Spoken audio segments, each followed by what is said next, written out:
O primeiro passo para assumir o seu protagonismo na vida é se livrar deste tipo de mentalidade medíocre que sempre busca culpar terceiros por suas debilidades e assumir 100% das responsabilidades sobre o seu destino, entendendo que isso está sempre em suas mãos. Definitivamente, essa não é uma opção muito confortável, mas essa é a mentalidade que pode trazer para as suas mãos o protagonismo que você tanto deseja. Relaxa, não é tão ruim assim. Assumir que somos responsáveis por nossos fracassos também nos torna merecedores dos aplausos por todas as nossas conquistas. No final das contas, isso é uma excelente notícia, concorda? Mas Flávio, e o cara que nasceu na favela e é filho de presidiário, filho de mãe alcoólatra, que conviveu num ambiente absolutamente desfavorável para ser bem-sucedido? Em casos como esses? Bom, eu sempre respondo procurando definir em primeiro lugar o que é ser bem-sucedido. Vamos começar definindo primeiro o que não é ser bem-sucedido. Ser bem-sucedido não é ser rico, tampouco é ser famoso. Muita gente acha que ser bem-sucedido, que ter sucesso é ser rico ou ser famoso, mas não é.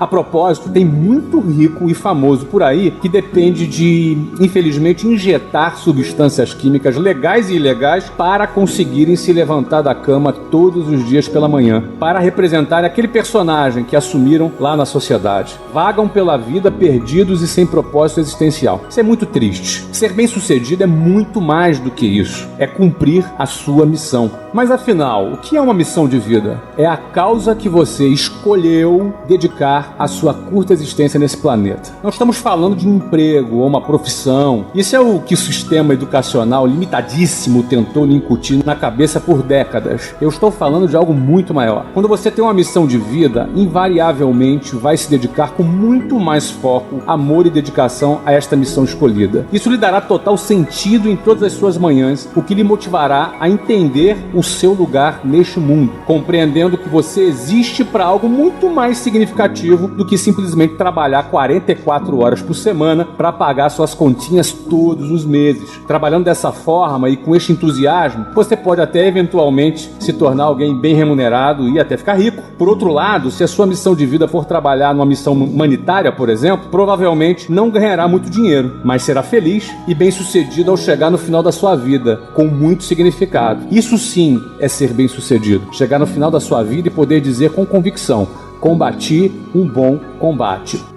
Agora, voltando à pergunta sobre os que foram criados em ambientes favoráveis, filho de presidiários, etc. Essa é a descrição exata da vida de um cara que eu respeito e gosto muito, que é o Eduardo Lira, fundador do projeto Gerando Falcões, considerado pelo Banco Mundial um dos jovens mais influentes do Brasil. Ele tem apenas 26 anos de idade e brilha nos palcos das escolas públicas, empresas e casas dos maiores ricaços brasileiros, com palestras falando sobre o seu trabalho social que atinge mais de 200 mil jovens da periferia de São Paulo. O que ele faz na casa dos ricaços? A convite deles, ele leva para as novas gerações dessas famílias privilegiadas um pouco da realidade da periferia, para enriquecer o seu conhecimento sobre a sua visão de mundo e a realidade vivida por muitas famílias brasileiras. Por outro lado, lá na periferia, ele mostra que é possível sonhar e conquistar o que quiser, sem nutrir aquele ódio alimentado pelos deterministas e oportunistas pelos mais ricos. Sua frase preferida, dita por sua mãe, é: não importa de onde você veio, mas sim para onde você vai. Bem, essa é aquela hora que você já deve estar pensando assim: mas Flávio,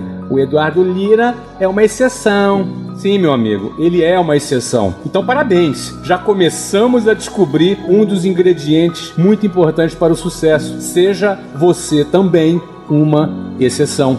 Em vez de ficar questionando o inquestionável, por que não analisar o padrão mental do Eduardo Lira? Como ele se comporta, quais são os seus hábitos e como foi para ele ter tido a coragem necessária para dizer não para todas as propostas indecentes que recebeu ao longo da vida. Eduardo frequentemente disse que para atingir o sucesso na periferia é preciso ter a coragem de dizer não. Não para as propostas do mal e enfrentar a pobreza de frente e com dignidade a fim de vencê-la, em vez de ficar se achando um coitado e sucumbir no mar da miséria, do vitimismo, da criminalidade e do determinismo social.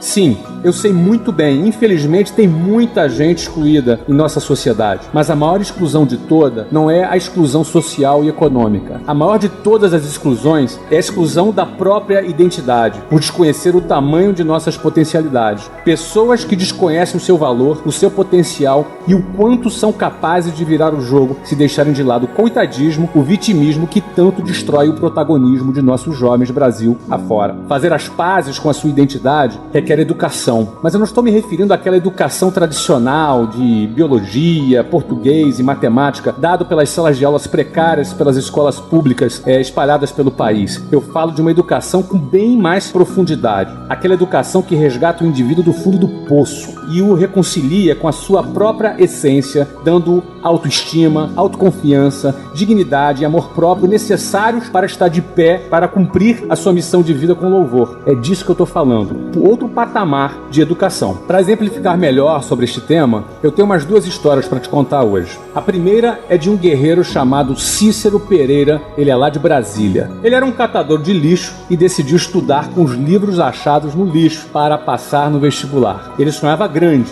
ele queria ser doutor. Já o seu histórico familiar era bem complicado. Órfão de pai desde os 3 anos de idade e a mãe era alcoólatra. E além disso, 2 de seus 10 irmãos foram assassinados. Quando ele tinha 5 anos de idade, começou sua carreira de catador de lixos. Inclusive, ele gostava muito de catar lixos, apesar de não saber ler. Com o tempo, os livros começaram a lhe servir de inspiração. Ficava inclusive mais feliz quando encontrava títulos de biologia e ciências. Uma vez ele encontrou alguns volumes da Enciclopédia Barça e aí, pela primeira vez, descobriu sobre um tal de Pedro Álvares Cabral. Recentemente, Cícero concluiu a sua graduação em medicina e realizou o seu primeiro sonho. Agora ele é um doutor. Cícero estudou em escolas públicas por toda a vida e como não tinha dinheiro para o transporte público, muitas vezes ele andou entre 20 a 30 quilômetros por dia entre ir e voltar para a escola. Abre aspas, não há desculpa para não seguir os sonhos. É preciso focar naquilo que se quer. Não é uma questão de inteligência e sim de persistência. A educação mudou a minha vida e pode mudar a de qualquer pessoa. Cícero Pereira Batista, 33 anos, médico, ex-catador de lixo. Será que essa frase, essa declaração que o Cícero fez recentemente nos meios de comunicação é alguma espécie de autoajuda barata? Ou de fato essa declaração é retrato de sua história de vida que ele sentiu na sua própria pele? A resposta é óbvia, não é verdade? Agora, é óbvio, sim, o Cícero é uma exceção. Então que tal você também ser uma exceção? Bom, vamos falar de mais um catador de lixo. Este eu conheço muito bem e tenho o privilégio de chamá-lo de amigo. Eu estou falando de Geraldo Rufino. Ele é negro e oriundo de uma família muito simples. Ele foi catador de lixo na década de 80. E foi catando lixo, justamente catando lixo, que ele aprendeu o valor de reaproveitar e reciclar materiais usados. Geraldo Rufino, ele hoje é proprietário da JR Diesel, a maior empresa brasileira especializada em aproveitamento de peças de caminhão, que fatura hoje mais de 50 milhões de reais.